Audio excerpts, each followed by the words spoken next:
সুপ্রিয় দর্শক, হাইওয়েতে আমরা অহরহই শুনতে পাই বিভিন্ন ধরনের ছিনতাইয়ের ঘটনা, কিন্তু আজ পর্যন্ত আমরা এখনও সেই ধরনের ঘটনার সাথে সম্মুখীন হইনি।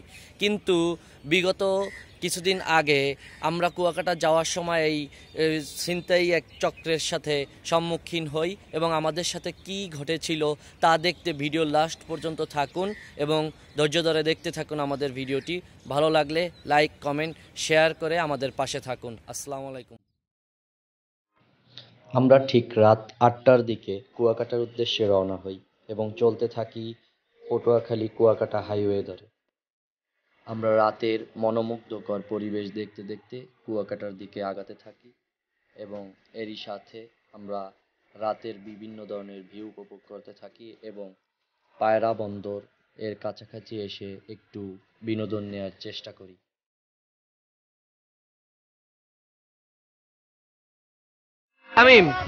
তামিম, তুমি বলো তো, মোরা কুয়াকাটা যাইয়া হুটকিতে ভাত খামু? হ্যাঁ, এইখানে আছে আমাদের অমিত ভাই। অমিত ভাইকে জিজ্ঞেস করি, বলো তো মোরা কুয়াকাটা যাইয়া হুটকিতে ভাত খামু? তুমি বলো তো। ও নাইস নাইস। হ্যাঁ সোহান ভাই, হ্যাঁ আমরা এখন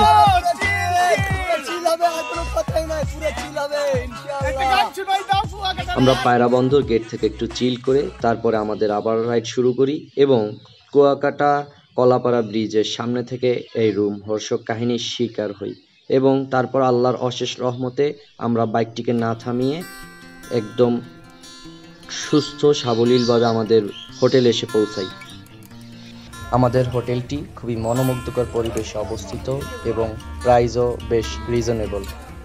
অমিত ভাই, আমরা তো এইমাত্র হোটেলে এসে পৌঁছালাম, তো আপনার অনুমতি কি? আলহামদুলিল্লাহ, আমরা খুব আল্লাহর রহমতে আজকে হোটেলে এসে এইমাত্র পৌঁছেছি। আলহামদুলিল্লাহ, আল্লাহ লাখ লাখ কোটি শুকরিয়া। এই আমার এখানে বেয়াই আছে, ফাহিম বেয়াই, মোটা বেয়াই। কোনো বিপদ হয় না আল্লাহর রহমতে, আমরা দুইটা গাড়ি ভালোমতো আসতে পারছি, কোনো বিপদ আপদ সামনে নাই। কিন্তু সামনে দুইটা লোক ডাক দিয়েছিল রাস্তায়, কিন্তু আমরা থামাই নাই। আচ্ছা, ওই যে লোক থামানোর যে চেষ্টা করছে, যখন অনেক কুয়াশা ছিল রাস্তায়, তোমার কি মনে হয় এটা কিসের জন্য? আমার মনে হয় এটা ছিনতাইকারী হতে পারে। এই কারণে তুমি রাইডার্সদের কি ধরনের উপদেশ দিতে চাও? আমরা রাইডার্সকে বলতে চাই যে এরকম ধরনের কোনো সম্মুখীন বিপদ আপদ হলে কখনো গাড়ি থামাবেন না, যত কিছু হোক গাড়ি থামাবেন না, যত তাড়াতাড়ি পারেন যে ওইখান থেকে ত্যাগ করার চেষ্টা করবেন, বা কখনোই গাড়ি থামাবেন না, কিন্তু যে কোনো সময় বিপদ হতে পারে। এটা এক ধরনের ট্র্যাপ হইতে পারে নাকি? বিপদ হতেই পারে, স্বাভাবিক ব্যাপার।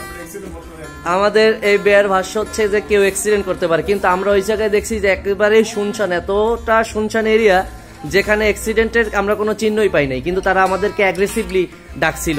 তো সেই ক্ষেত্রে আপনার কি মতামত?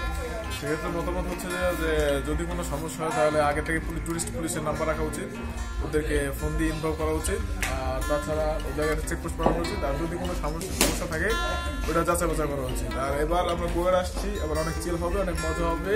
ফাইন ভাই আসছে, অমিত ভাই আসছে, মারুফ ভাই আসছে।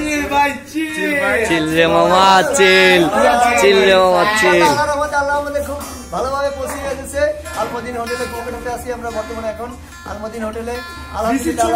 এই আমাদের মামা আছে এই জায়গায়। আমাদের এখানের যে পরিচিতি পর্বটা শেষ করছে হোটেলের জন্য, এখন গরিবের রুম ট্যুর। আমরা আমাদের রুমে ঢুকতেছি। অনেক বড় একটা বিছানা, অনেক বড়। এখানে ওয়াশরুম, হাই কমোড ওয়াশরুম। রাতে কুয়াকাটা জাঁকজমকপূর্ণ। আর আমার ভাইয়েরা এই জায়গায় দুষ্টমি করতেছে। এই সাথে এই পাশে অনেক ধরনের দোকান আছে। আর ঠিক ওই পাশে হচ্ছে সাগর, সাগরের ঢেউয়ের গর্জন আসতেছে এখানে।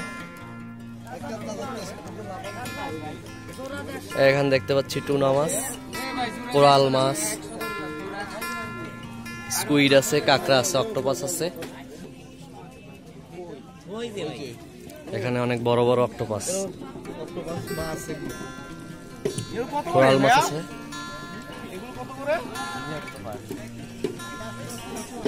আমরা এই পাশাপাশি দেখতে পাচ্ছি আরো বিভিন্ন ধরনের কোরাল মাছ, টুনা মাছ, রূপচাঁদা মাছ।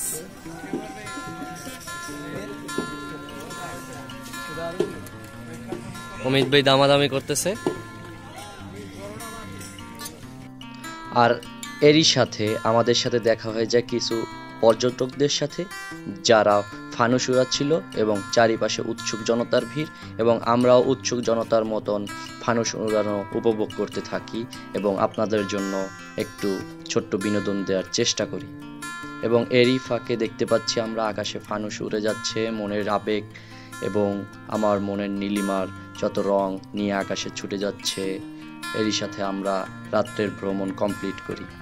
রাতে দেরিতে ঘুমানোর জন্য আমরা সানসেট দেখতে পারিনি, কিন্তু খুব তাড়াতাড়ি সকাল সকাল আমরা সমুদ্র সৈকত উপভোগের জন্য বেরিয়ে পড়ি।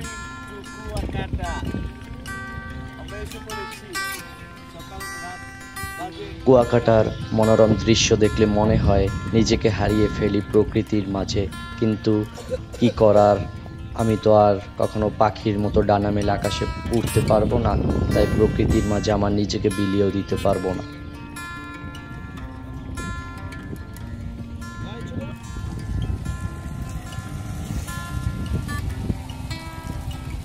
হ্যালো গাইস, আসসালামু আলাইকুম। আমাদের ব্লগে আপনারা সাথে থাকেন। কুয়াকাটা ট্রিপ আমাদের সুন্দর করার জন্য আমাদের সাথে আছে আমাদের বেয়াই বন্ধু বান্ধব সবাই।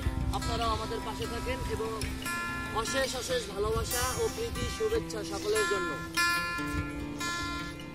এরপরই শুরু হয় আমাদের একটু বিচে বাইক দিয়ে মজা করার চেষ্টা, একটু হালকা পাতলা বাইক স্ট্যান্ড। এরপর আমরা চলে যাই লাল কাঁকড়ার চর, যা কুয়াকাটা চৌরাস্তা থেকে হাতের ডান দিকে কিলো 10-এ, কিন্তু রাস্তা অতীব খারাপ হওয়ার কারণে আপনাদের লাল কাঁকড়ার চরের কোনো ভিডিওই এখানে দেখাতে পারিনি। তার জন্য আগেই আপনাদের কাছে আন্তরিকভাবে ক্ষমা চেয়ে নিচ্ছি। কিন্তু রাস্তার দুই পাশের যে মনোমুগ্ধকর পরিবেশ, একদিকে গহীন জঙ্গল এবং অন্যদিকে সাগর। এখানে অনেক দূর থেকে সুদূর টুঙ্গিপাড়া থেকে আসছে কিছু বড় ভাই, তারা আসছে ভ্রমণের জন্য কুয়াকাটা সমুদ্র সৈকত। ভাই এটা কি আপনাদের ফার্স্ট টাইম? আরো একবার আসছে ভাইরা, আরো একবার আসছে আমাদের কুয়াকাটা। তো কুয়াকাটা সম্পর্কে আপনারা কি বলবেন?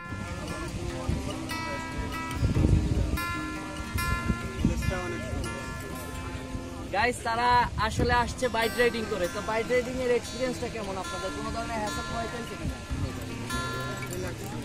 অনেক রিল্যাক্সে আসতে পারছেন? ও আচ্ছা। আর এরই সাথে আমরা পরন্ত বিকালের প্রকৃতি উপভোগ করতে করতে এগিয়ে চলি আমাদের নির্দিষ্ট গন্তব্যে। চলে নাহি যেতে চাই, তবু চলে যেতে হয়। কিন্তু এরই সাথে আমি ক্ষমা চাচ্ছি আপনাদের কাছে, আমি ক্যামেরা বন্দি করতে পারিনি বিভিন্ন ধরনের দৃশ্য ও বিভিন্ন ধরনের ফুটেজ।